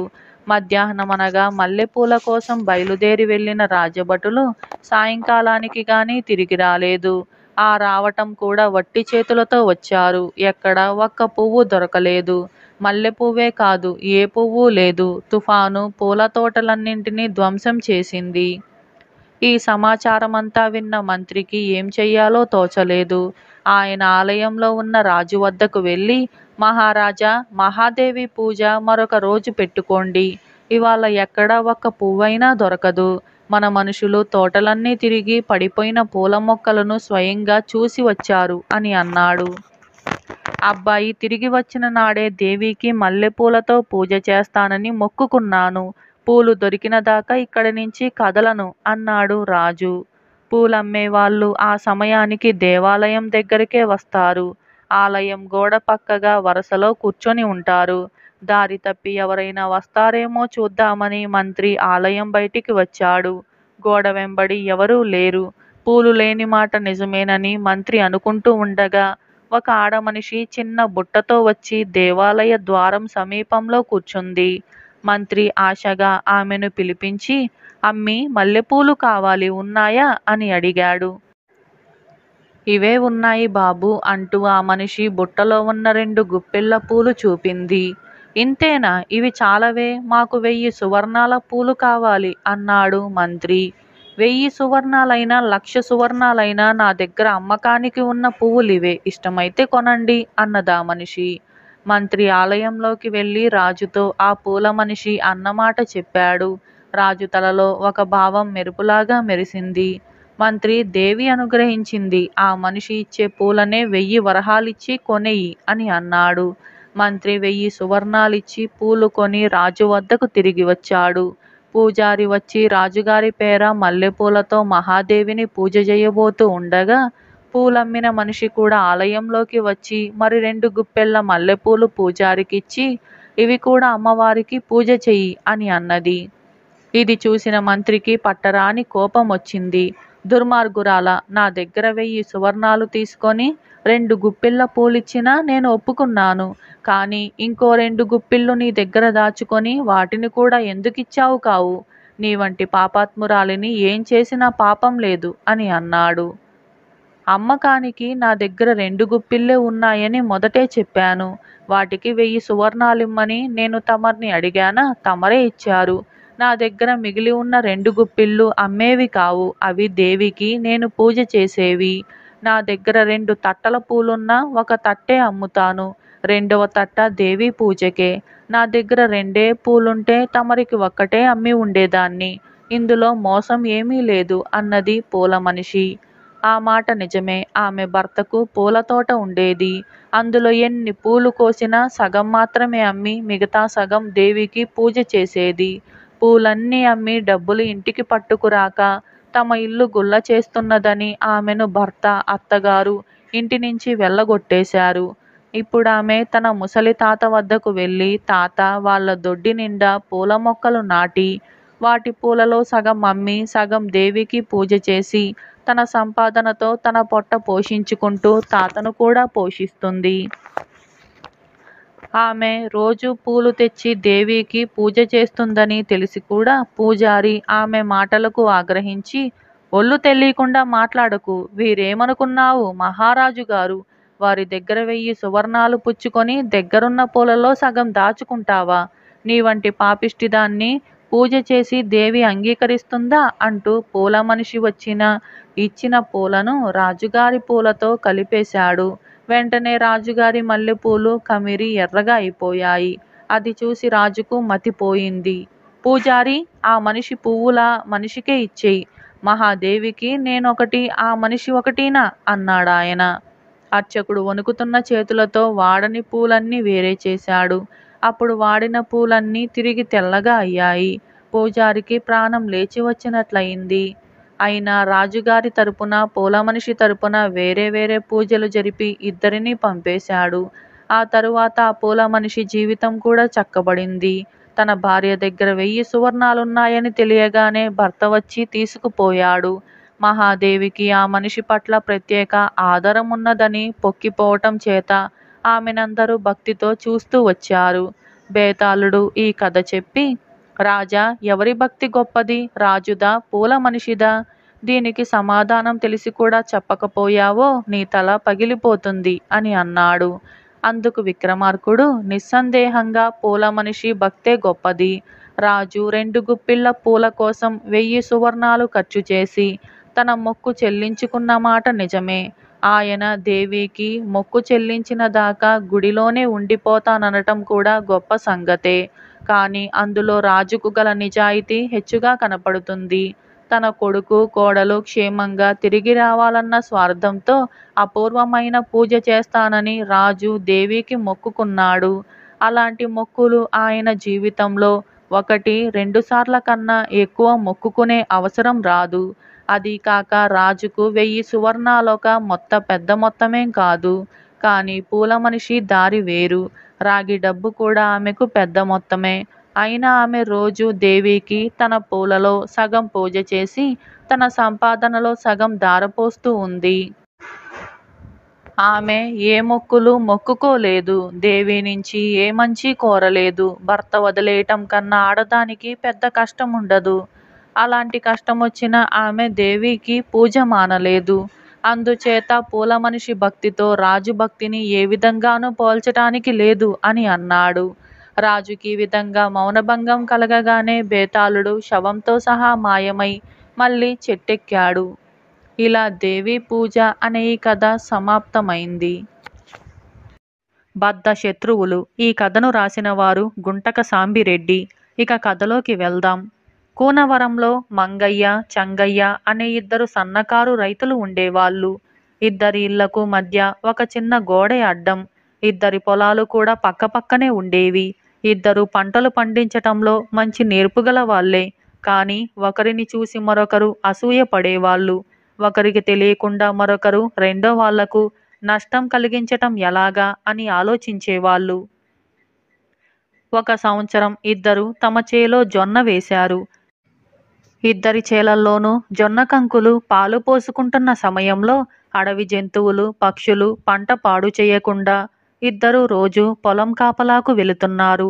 మంగయ్య చేను చూసిన చంగయ్య, వీడి చేలో జొన్న ఈ సంవత్సరం విరగపండేటట్టుగా ఉంది, కంకికి సోలెడు గింజలు రాలేటట్టుగా ఉన్నాయి అని అనుకున్నాడు అసూయగా.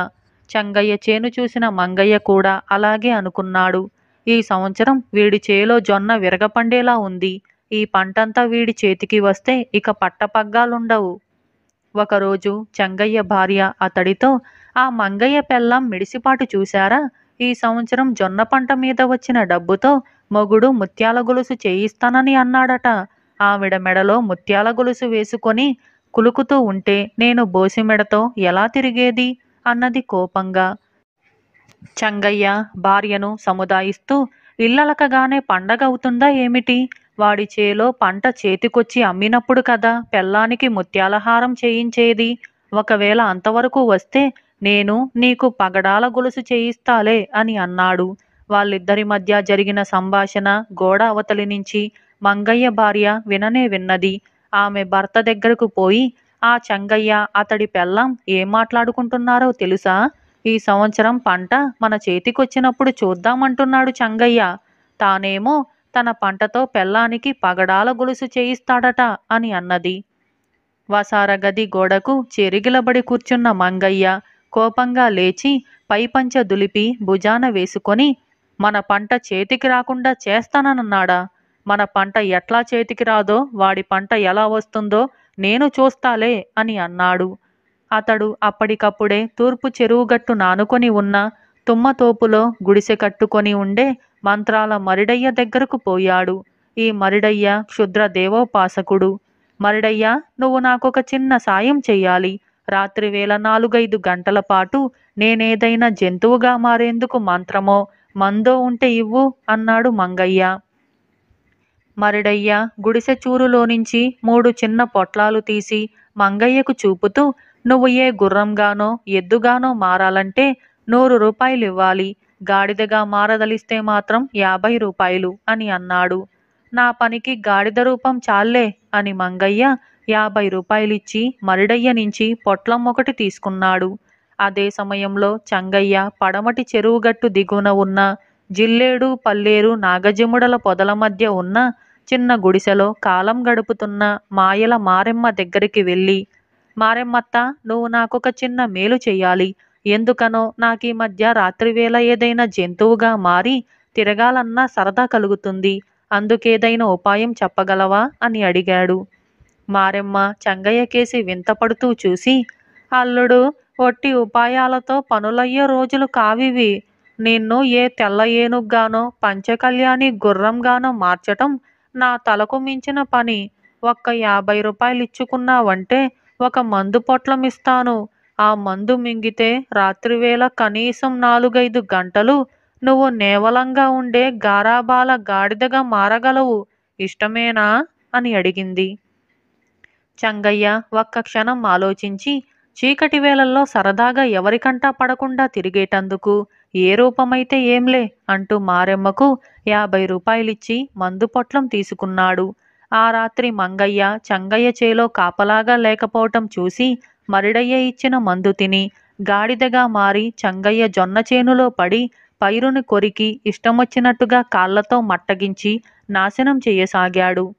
చంగయ్య కూడా అదే వేళలో మారెమ్మ ఇచ్చిన మందు తిని గాడిదగా మారి మంగయ్య జొన్న చేనును సర్వనాశనం చేయటానికి పూనుకున్నాడు. ఈ విధంగా 2 గాడిదలు తమ శత్రువు జొన్న చేలను నేలమట్టం చేస్తూ సూర్యోదయానికి కొంచెం ముందు సరిహద్దు గట్టుమీద తలలెత్తి ఒకదాన్నొకటి చూసుకున్నాయి. ఆ సరికి మంగయ్య చంగయ్య జరిగిందేమిటో గ్రహించారు. ఇద్దరు పట్టరాని కోపంతో పెద్దగా ఓండ్రె పెడుతూ కాళ్లతో ఒకళ్ళనొకళ్ళు తన్నుకుంటూ నోటితో కరుచుకోసాగారు. ఈ గందరగోళం విని దూరంగా ఉన్న పంట పొలాల్లోని కాపలా వాళ్ళు 5-6 పరుగు పరుగున అక్కడికి వచ్చారు. వాళ్లకు పాడైపోయిన మంగయ్య చంగయ్య పంట పొలాల గట్టుమీద 2 గాడిదలు పోట్లాడుకోవటం కనిపించింది. అది సూర్యోదయం కానున్న సమయం. పొరుగు పొలాల వాళ్ళు కాపలా వాళ్ళు కర్రలెత్తి గాడిదలను కొట్టబోయేటంతలో మందు ప్రభావం పోయిన మంగయ్య చంగయ్యలకు గాడిద రూపాలు పోయి అసలు రూపాలు వచ్చాయి. కాపలా వాళ్ళు అది చూసి ముందు ఆశ్చర్యపోయి తరువాత చీదరించుకుంటూ, మీరా మంగయ్య చంగయ్యలు? చిచ్చి, ఇవేం రూపాలు? మీ శత్రుత్వం ఇంత నీచానికి దారి తీసిందన్నమాట అని అన్నారు. ఆ మాటలు విన్న మంగయ్య చంగయ్యలు అవమానంతో తలలు వంచుకున్నారు. ఇద్దరికీ కళ్ళనీళ్లు తిరిగాయి. ముందు మంగయ్య తల ఎత్తి చంగయ్యను సమీపించి ఆప్యాయంగా కావలించుకుంటూ, పంట పొలాలు నాశనం చేసుకున్నాం, ఇక మన తిండి గింజల మాటేమిటి అన్నాడు బొంగురుపోయిన గొంతుతో. చంగయ్య కళ్ళనీళ్లు తుడుచుకుంటూ, మనం ఇరుగు పొరుగు ఇళ్లవాళ్లమే కాక పక్క పక్క పంట పొలాల వాళ్ళం కూడా. మనం శత్రుత్వం మాని మిత్రులమైన నాడు ఆ పాటి తిండి గింజలే సంపాదించుకోలేమంటావా అని అన్నాడు. ఈ విధంగా బద్ధ శత్రువులైన ఇద్దరు మిత్రులైనందుకు కాపలా వాళ్ళు మంగయ్యను చంగయ్యను ఎంతగానో మెచ్చుకున్నారు. ఇలా బద్ధ శత్రువులు అనే ఈ కథ సమాప్తమైంది. అలాగే మరొక కథ ఉచ్చనీచలు. ఈ కథ జాతక కథ. ఇక కథలోకి వెళ్దాం. బ్రహ్మదత్తుడు కాశీరాజ్యాన్ని పరిపాలించే కాలంలో బోధిసత్వుడు ఒక సింహంగా జన్మించాడు. ఆ సింహం ఒక కొండ గుహలో తన భార్యతో కూడా నివాసం ఉండేది. ఒకనాడా సింహం ఆకలిగొని ఉన్నదై కొండమీది నుంచి కిందకి చూసింది. కొండ కింద ఒక కొలను పక్కగల పచ్చిక మైదానంలో దానికి కొన్ని కుందేళ్లు జింకలు ఆడుకుంటూ గెంతుతూ కనిపించాయి. వెంటనే సింహం ఒక రంకె పెట్టి కొండ దిగి వాటివైపు ఉరికింది. అలా పోతూ అది కొలను పక్కన ఉండే ఊబిలో పడిపోయింది. ఈలోగా సింహాన్ని చూసి కుందేళ్లు జింకలు పారిపోయాయి. ఊబి నుంచి బయటపడటానికి ప్రయత్నించిన కొద్దీ సింహం మరింత లోపలికి దిగబడిపోసాగింది. అందుచేత అది కదలకుండా ఉండిపోయి తనను రక్షించగలవారెవరైనా అటుగా వస్తారా అని ఎదురుచూడసాగింది. ఆకలితో అలమటించిపోతూ ఆ సింహం ఒక వారం రోజులున్న మీదట పక్కనే ఉన్న కొలనులో నీరు తాగటానికి నక్క ఒకటి వచ్చి సింహాన్ని చూసి బెదిరిపోయి దూరంగా ఆగిపోయింది. సింహం నక్కను చూసి, నక్క తమ్ముడు, వారం రోజులుగా ఈ ఊబిలో చిక్కి చచ్చిపోయే స్థితిలో ఉన్నాను. నన్నెలాగైనా కాపాడి పుణ్యం కట్టుకో అని ప్రాధేయపడింది. అసలే ఆకలితో ఉన్నావు, నన్ను చంపేస్తావేమో, నిన్నెలా నమ్మటం అన్నది నక్క భయపడుతూ. ప్రాణభిక్ష పెట్టిన ప్రాణిని చంపుతానా? ఈ ఊబి నుంచి నన్ను రక్షించు. నన్ను రక్షించావంటే మన ఇద్దరి మధ్య స్నేహం ఇలాగే ఎప్పుడూ కొనసాగుతూ ఉంటుంది అని మాట ఇచ్చింది సింహం. అయితే సింహం భార్య నక్క పిల్లల్ని, నక్క జాతిని ఎప్పుడూ తక్కువగానే చూసేది. అయితే నక్క భార్య తన జాతి తక్కువను ఆమోదించినది కావటం చేత రెండు కుటుంబాల మధ్య ఎట్టి పేచీలు రాలేదు. అయితే కాలక్రమాన సింహానికి, నక్కకు కూడా పిల్లలు కలిగి అవి సమంగా ఆడుకుంటూ ఉండటం చూసి సింహం భార్యకు మండిపోయింది. తాము తక్కువని, సింహం పిల్లలు ఎక్కువని తెలియని నక్క పిల్లలు సింహం పిల్లలతో కింద మీద పడి ఆడుకుంటూ ఉన్నాయి. ఉచ్చ నీచల విషయం తెలియని సింహం పిల్లలు కూడా నక్క పిల్లలతో సమంగా ఆడుతున్నాయి. ఇది చూసి ఓర్వలేని సింహం భార్య తన పిల్లలతో చాటుగా, మనం గొప్ప పుట్టక పుట్టినోళ్ళం, మీరా నక్క పిల్లలతో అంత చనువుగా ఆడరాదు, వాటిని దూరంగా ఉంచండి అని చెప్పింది. సింహం పిల్లలకు తల్లి బోధ కొంచెం కొంచెమే తలకెక్కింది. అవి నక్క పిల్లలను లోకువగా చూడటము, వాటితో ఆడేటప్పుడు అన్యాయం చేయటము, మేము గొప్పవాళ్ళం, మిమ్మల్ని మేము పోషిస్తున్నాము, మాకు మీరు ఎదురు చెప్పకూడదు, మీరు తక్కువ వాళ్ళు కనుక తిట్టినా పడి ఉండాలి అనటము సాగించాయి. ఆడనక్కకు కష్టం వేసి ఒకనాడు తన భర్తతో సింహం భార్య వైఖరి గురించి చెప్పింది. సింహంతో మర్నాడు వేటకు వెళ్ళేటప్పుడు నక్క, మీది రాచజాతి, మేము సామాన్యులం, అందుచేత మనం కలిసి ఉండటం అంత మంచిది కాదు, మేము వెళ్ళి మా వాళ్ళ మధ్య బ్రతుకుతాం అని అన్నది. ఆకస్మికంగా తన మిత్రుడిలో కలిగిన ఈ మార్పుకి ఆశ్చర్యపడి సింహం కారణమడిగింది. నక్క జరిగిందంతా చెప్పింది. ఆ రాత్రి గుహకు తిరిగి రాగానే సింహం తన భార్యతో, నువ్వు నక్క పిల్లల్ని చూసి అసహ్యపడ్డావట, నిజమేనా అని అడిగింది. అవును, ఆ తక్కువ జాతి పిల్లలు మన పిల్లలతో సమానంగా ఆడుకోవటం నాకేమీ బాగాలేదు. మీకా నక్క ఏమి మందు పెట్టిందో ఏమోలే కాని నా పిల్లలు పాడు కావటం మాత్రం నేను ఒప్పుకోను అన్నది సింహం భార్య. అదా సంగతి, నక్క నాకేం మందు పెట్టిందో చెబుతాను విను. నేను ఒకసారి వారం రోజులు ఇంటికి రాలేదు, జ్ఞాపకమున్నదా? ఆ వారం రోజులు నేను తిండి లేక మాడుతూ ఊబిలో చిక్కాను. నా ప్రాణాలు పోతున్న సమయంలో ఈ నక్క వచ్చి యుక్తిగా నన్ను ఊబి నుంచి బయటికి లాగింది. ఆనాడు నక్కే నన్ను ఆదుకోకపోతే నేను ఉండను, మన పిల్లలు ఉండరు. ప్రాణభిక్ష పెట్టిన వాళ్ళ దగ్గర ఉచ్చనీచలు పాటించటం మహా అపచారం. అటువంటి వాళ్లను అవమానించటం రక్త సంబంధం గల బంధువులను అవమానించటం లాంటిదే అన్నది సింహం. సింహం భార్య అందుకు సిగ్గుపడి నక్క భార్యకు క్షమాపణ చెప్పుకుంది. తరువాత 7 తరాల దాకా సింహం సంతతి, నక్క సంతతి అదే గుహలో ఎంతో సఖ్యంగా కలిసి సుఖంగా జీవించాయి. ఇలా ఉచ్చనీచలు అనే ఈ కథ సమాప్తమైంది. సాహసీకురాలు. ఈ కథను రాసిన వారు టి. శేషగిరిరావు. ఇక కథలోకి వెళ్దాం. ఒక గ్రామంలో ఒక నిరుపేద కుటుంబం ఉండేది. అందులో అనేక మంది కూతుర్లు, కొడుకులు ఉండేవారు. వాళ్ళ తండ్రి ఎంత ఒళ్ళు విరుచుకొని పనిచేసినా పిల్లలందరికీ తిండి, బట్ట సమకూర్చటం సాధ్యం కాలేదు. బక్క చిక్కిన వాళ్ళ తల్లి అస్తమానము చిరిగిన బట్టలను కుడుతూనే ఉండేది. ఈ పరిస్థితి రాను రాను దుర్భరమైపోయి ఆ పేద తల్లిదండ్రులు తమ పెద్ద సంతానమైన ఆడపిల్లల ముగ్గురిని ఇంటి నుంచి పంపించేస్తూ, ఇక మీ దారి మీరు చూసుకొని మీ పొట్టలు మీరు పోసుకోండి అని చెప్పేశాడు. ఇల్లు నరకంగా ఉండటం చేత ఆ ఆడపిల్లలకు తమ బ్రతుకు తాము బ్రతకటానికి అభ్యంతరం లేకపోయింది. వాళ్ళు అడవి దాటి అవతల దేశానికి పోదామని బయలుదేరారు. వాళ్ళు రోజల్లా అడవి గుండా ప్రయాణించి ఆకలితో నకనకలాడుతూ అవతలికి చేరుకునేసరికి చీకటి పడింది. అడవి అంచున వారికొక ఇల్లు కనిపించింది. వాళ్ళ ఇంట్లోకి తొంగి చూసేసరికి ఒక స్త్రీ కనిపించింది. వాళ్ళామెను ఇంత తిండి ఉంటే పెట్టమని బ్రతిమాలారు. మీరిక్కడికి ఎందుకొచ్చారు? నా భర్త రాక్షసుడు, మిమ్మల్ని చూస్తే తినేస్తాడు అన్నదా స్త్రీ. మాకేమీ భయం లేదు, అలసిపోయి ఆకలితో అలమటిస్తున్నాం అన్నారు ఆడపిల్లలు. రాక్షసుడి భార్య కొంచెం ఆలోచించి, సరే లోపలికి రండి, మీకు భోజనం పెడతాను అని అన్నది. వాళ్ళు ఆమె పెట్టిన భోజనం తిని కాస్త సత్తువ తెచ్చుకొని వెళ్ళిపోయి ఆ రాత్రికి ఎక్కడైనా పడుకుందామనుకుంటూ ఉండగా ఇంటి బయట పెద్దగా అడుగుల చప్పుడైంది. రాక్షసుడి భార్య చప్పున ఆ ముగ్గురు ఆడపిల్లలను దాచేసింది. రాక్షసుడు లోపలికి వస్తూనే నరవాసన వస్తున్నదే అని అన్నాడు. నీకెప్పుడు నరవాసనే, ముందు తిండి తిను, నీకొక మంచి శుభవార్త చెబుతాను అన్నది వాడి భార్య.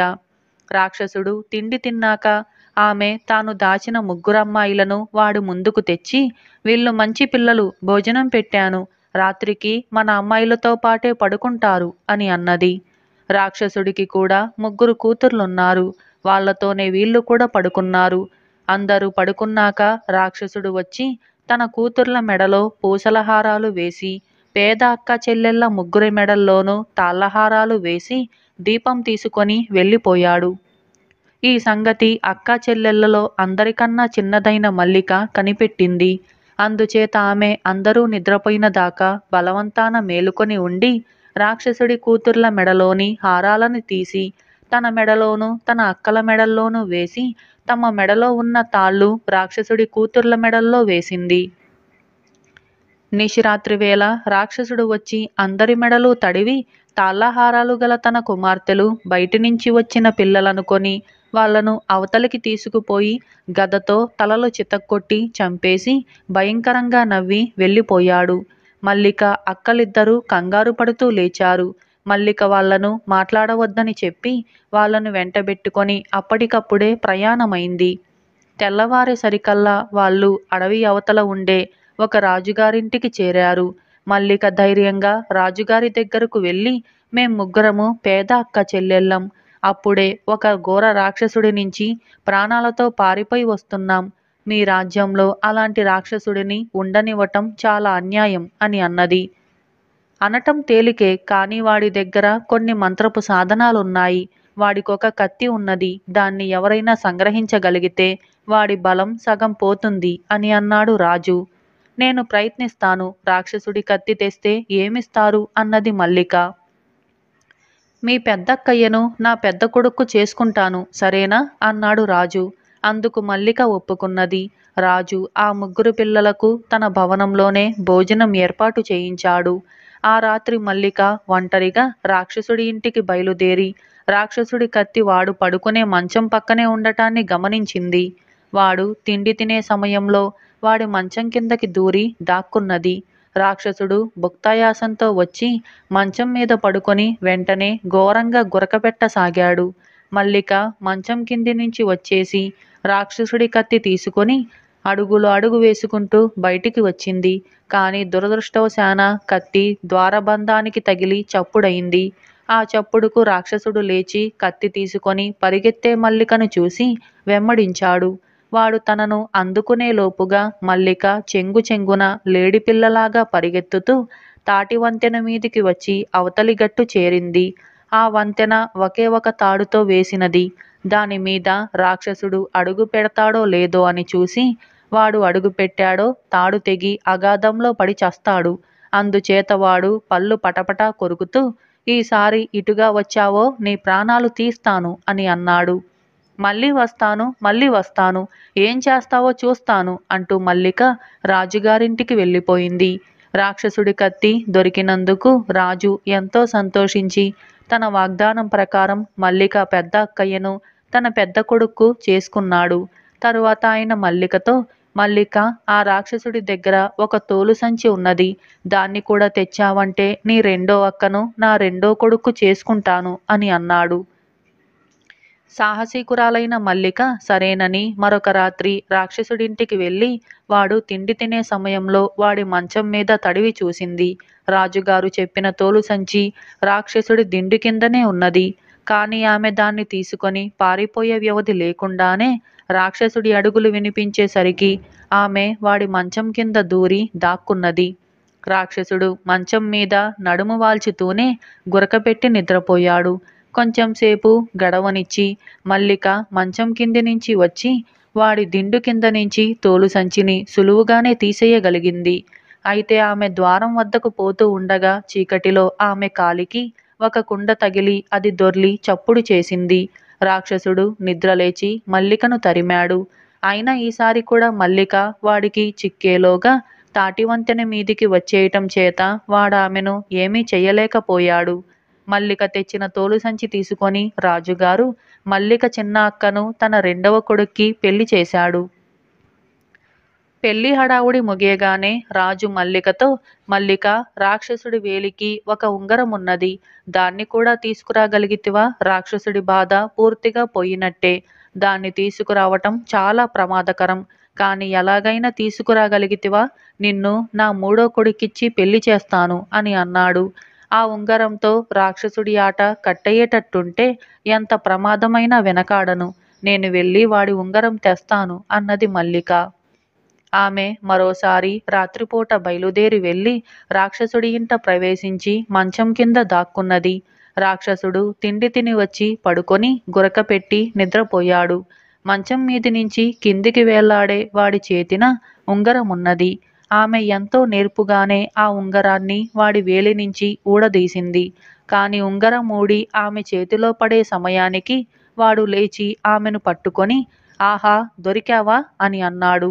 అవునండి అన్నది మల్లిక చిన్న గొంతుతో. ఈసారి వస్తే ప్రాణం తీస్తానన్నానా అన్నాడు రాక్షసుడు. అన్నారండి అన్నది మల్లిక ఇంకా హీన స్వరంతో. నువ్వింత తెలివిగల దానివి కదా, ఒక్క విషయం అడుగుతాను చెప్పు.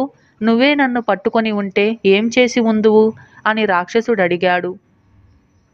మిమ్మల్ని ఒక పెద్ద గోతంలో వేసి ఆ గోతంలోనే ఇంకా ఒక కుక్కను, ఒక పిల్లిని, ఒక కత్తెరను, ఒక దబ్బనాన్ని, పొరికొసను వేసి గోతం మూతి బిగించి కట్టి అడవిలో చెట్టు నుంచి పెద్ద కొమ్మ విరుచుకొచ్చి కర్ర చేసి దానితో స్పృహ తప్పేదాకా బాది ఉందును అన్నది మల్లిక. నన్నలా చేస్తావేం? సరే, నేను నిన్ను అచ్చు అలాగే చేస్తాను అంటూ రాక్షసుడు ఒక గోతం తెచ్చి అందులో ఒక కుక్కను, పిల్లిని, కత్తెరను, దబ్బనాన్ని, పురికొసను వేసి గోతం మూతి బిగించి కర్ర తీసుకురావటానికి అడవికేసి పరిగెత్తుకుని వెళ్ళాడు. మల్లిక కత్తెరతో గోతాన్ని కత్తిరించి బయటికి వచ్చి రాక్షసుడి ఉంగరం తీసుకొని తన దారిన తాను వెళ్ళిపోయింది. కొంచెం సేపట్లో రాక్షసుడు ఒక చెట్టుకు చెట్టే విరుచుకొచ్చి దానితో ఖాళీ గోతాన్ని బాదసాగాడు. మల్లిక రాక్షసుడి ఉంగరం తెచ్చి ఇవ్వగానే రాజు ఆమెను తన మూడో కొడుక్కు చేసుకున్నాడు. కూతుర్లు పోయి కత్తి, సంచి, ఉంగరము పోయి రాక్షసుడు జీవోత్సవంలాగా అయిపోయాడు. అటు తరువాత వాడెవడినీ బాధించలేదు. వాడేమైపోయాడో కూడా ఎవరికీ తెలియదు. ఇలా సాహసీకురాలు అనే ఈ కథ సమాప్తమైంది.